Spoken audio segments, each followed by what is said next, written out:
கட்டுநாயக்க ஆடை தொழிற்சாலைக்கு பூட்டு, ஆயிரக்கணக்கானோர் தொழில் இழப்பு, அமெரிக்காவின் வரி அதிகரிப்பால் தாக்கம் என்பதாக இந்த செய்தி அமைய பெற்றிருக்கிறது. கட்டுநாயக்க சுதந்திர வர்த்தக வலயத்தில் சுமார் 40 வருடங்கள் இயங்கி வந்த நெக்ஸ்ட் ஆடை தொழிற்சாலை திடீரென மூடப்பட்டதால் கிட்டத்தட்ட 2000 பணியாளர்கள் தொழிலை இழந்திருக்கிறார்கள்.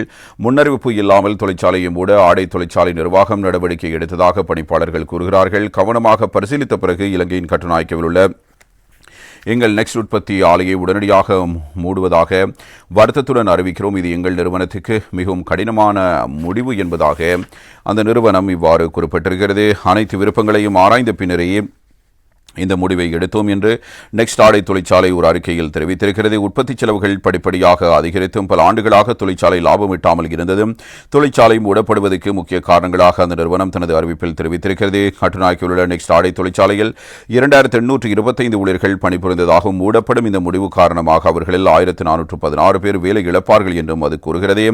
நிறுவனத்தின் பிற பிரிவுகளில் பணிபுரியும் 1409 ஊழியர்களின் வேலைகள் பாதுகாப்பானவை என்றும் அந்த அறிக்கையில் நிறுவனம் தெரிவித்திருக்கிறது. நெக்ஸ்ட் தயாரிப்பு பணிப்பாளர் டேவிட் வெளியிட்ட அறிக்கையில் பாதிக்கப்பட்ட ஊழியர்களுக்கு வேலை தேடுவதற்கு உதவி செய்யப்படும் என்றும் வேலை இழப்பவர்களுக்கு அவர்களின் சட்டப்பூர்வ உரிமைகளுடன் கூடுதலாக 2 மாத சம்பளம் வழங்குவதாகவும் உறுதியளித்திருக்கிறது. இலங்கையில் இயங்கும் நெக்ஸ்ட் உற்பத்தி தனியார் நிறுவனம் இங்கிலாந்தை தளமாக கொண்ட நெக்ஸ்ட் பிஎல்சிக்கு சொந்தமானது.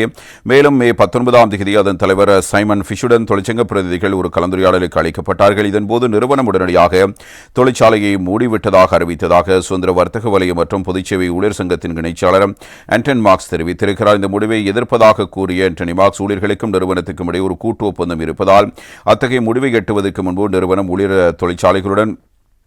தொழிற்சங்களுடன் கலந்தாலோசித்திருக்க வேண்டும் என்றும் கூறியிருக்கிறார். எவ்வாறாயினும் அமெரிக்கா வெளிநாட்டு ஏற்றுமதிகளுக்கு விதித்துள்ள வரி காரணமாகவே எதிர்கால நலனை கருத்தில் கொண்டு மேற்படி நிறுவனம் இலங்கையின் தொழிற்சாலையை மூடியுள்ளதாக மற்றொரு வட்டாரம் தகவல்களை வெளிப்படுத்தி இருக்கிறது. இதே நேரம் பிரதி அமைச்சர் மஹிந்த ஜெயசிங் ஒரு கருத்தினை முன்வைத்திருக்கிறார். நெக்ஸ்ட் தொழிற்சாலை ஊழியர்களுக்கு இழப்பீடு பேச்சுவார்த்தை இடம்பெறுவதாகவும் அவரால் கருத்துக்கள் முன்வைக்கப்பட்டிருக்கின்றன.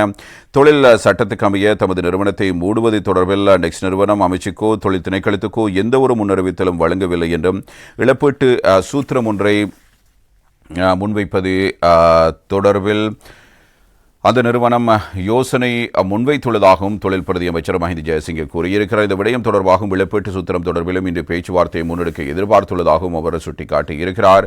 நிதி சட்டங்கள் தொடர்பில் நேற்று பாராளுமன்றத்தில் இடம்பெற்ற விவாதத்தின் போது எதிர்க்கட்சித் தலைவர் சஜித் பிரேமதாசவின் கேள்விக்கு பதிலளித்து உரையாற்றும் போதே அவர் இவ்வாறு கூறியிருக்கிறார். எனவே சஜித் பிரேமதாச நேற்றைய தினம் இது தொடர்பில் கருத்துக்களை முன்வைத்திருக்கிறார். அவர் தன்னுடைய கருத்தில் உண்மை பொய் குறித்து நாம் பேசிக் கொண்டிருக்கும் இந்த நேரத்தில் ஐக்கிய ராஜ்ய முதலீட்டில் ஆரம்பிக்கப்பட்ட தொழிற்சாலை ஒன்று இன்று முற்றிலுமாக மூடப்பட்டு 2000 பேர் வீதிக்கு வந்திருக்கிறார்கள். 2028 முதல் கடனை அடைக்க தற்போது 5% பொருளாதார வளர்ச்சி பேணப்பட வேண்டிய நிலையில் நாங்கள் இருக்கிறோம்.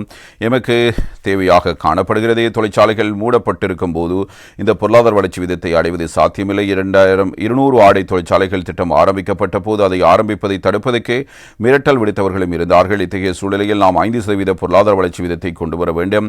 அவ்வாறு இல்லையெனில் 2028 முதல் எமது கடன்களை மீள செலுத்த முடியாமல் மீண்டும் வங்குரோத்து நிலையை அடைவோம். இது நடந்தால் நாடு பொருளாதார நெருக்கடிக்கு முங்கெடுக்க நேரிடும் என எதிர்க்கட்சித் தலைவர் சஜித் பிரேமதாச இவ்வாறு தெரிவித்திருக்கிறார். நெக்ஸ்ட் என்ற தொழிற்சாலை தற்போது மூடப்பட்டிருக்கிறது. தொழிற்சாலை உரிமையாளர்களின் கூற்றுப்படி நாட்டில் பொருத்தமான பொருளாதார மற்றும் சமூக சூழல் இல்லை. இலங்கையில் தற்போதைய உற்பத்தி செலவுகள் நிலையானதாக இல்லாததால் இந்த தொழிற்சாலை மூட தீர்மானிக்கப்பட்டுள்ளது. அதிகரித்து வரும் உற்பத்தி செலவுகள் காரணமாக எதிர்காலத்தில் ஏராளமான தொழிற்சாலைகள் மூடப்படும் அபாயம் இருப்பதாக ஆடை தொழிற்சாலை உரிமையாளர்கள் சங்கம் தெரிவித்திருக்கிறது. இந்த யதார்த்தத்தை நாம் புரிந்து கொள்ள வேண்டும். இன்று பொருளாதாரம் வளர்வதற்கு பதிலாக பொருளாதாரத்துக்கு உந்து சக்தியாக இருக்கும் தொழிற்சாலைகள் மூடப்பட்டு வருகின்றன. உடனடியாக இந்த நெக்ஸ்ட் தொழிற்சாலை உரிமையாளர்களை சந்தித்து இந்த விடயம் குறித்து கலந்துரையாடலை நடத்துங்கள். 200 ஆடை தொழிற்சாலைகள் திட்டத்திலிருந்து முன்னுதாரணத்தை எடுத்துக்கொள்ளுமாறு நாங்கள் அரசாங்கத்தை வலியுறுத்துகிறோம். கடினமான காலங்களில் அரசாங்கம் தலையிட வேண்டும். உண்மை பொய் பற்றிய விவாதம் நடைபெறும் இந்த நேரத்தில் இது குறித்து ஆராயுமாறு நான் உங்களை வலியுறுத்துகிறேன்.